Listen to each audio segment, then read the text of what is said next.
Sir ನೋಡಿ, ಇವತ್ತು ನಮ್ಮ ಮಹಾಲಕ್ಷ್ಮಿ ಲೇಔಟ್ ವಿಧಾನಸಭಾ ಕ್ಷೇತ್ರ ಏನಾದ್ರೆ ಈ ಮಠದಲ್ಲಿ ರಾಜ್ಯದಲ್ಲಿ 224 ವಿಧಾನಸಭಾ ಕ್ಷೇತ್ರದಲ್ಲಿ ಮಾದರಿ ಕ್ಷೇತ್ರ ಅನ್ಸ್ಕೊಂಡಿದ್ರೆ ಅದಕ್ಕೆ ಕಾರಣ ನಮ್ಮ ಗೋಪಾಲಣ್ಣವರು.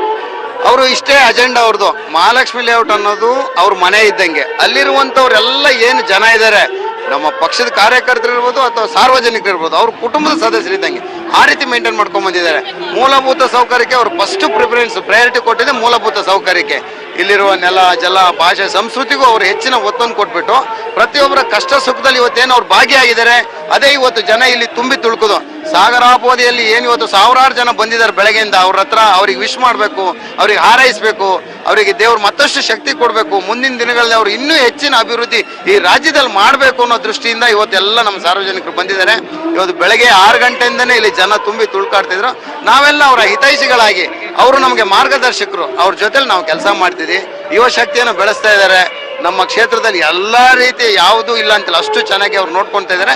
ಅದರಿಂದ ಅವರಿಗೆ ಆ ತಾಯಿ ಚಾಮುಂಡೇಶ್ವರಿ ತುಂಬಾ ಹೆಚ್ಚಿನ ಆಶೀರ್ವಾದ ಮಾಡಿ ಅವ್ರು ಇನ್ನಷ್ಟು ಶಕ್ತಿ ಅವ್ರಿಗೆ ನೀಡಲಿ ಅಂತ ಈ ಶುಭ ತಂದಿಲ್ಲ. ಯಾವತ್ತು ಅನ್ನ ಕೊಡ್ತಾರೆ ನೋಡಿ, ಅವ್ರ ಹೃದಯ ತಂಪಾಗಿರ್ತದೆ. ಯಾಕಂದ್ರೆ ಹಸಿದವ್ರಿಗೆ ಊಟ ಕೊಡಬೇಕು. ಈ ಕ್ಷೇತ್ರದಲ್ಲಿ ಯಾವತ್ತೂ ಸ್ಟಾಪೇ ಇಲ್ಲ ಊಟಕ್ಕೆ ಅಥವಾ ಆರೋಗ್ಯಕ್ಕೆ ಅಥವಾ ವಿದ್ಯಾಭ್ಯಾಸಕ್ಕೆ.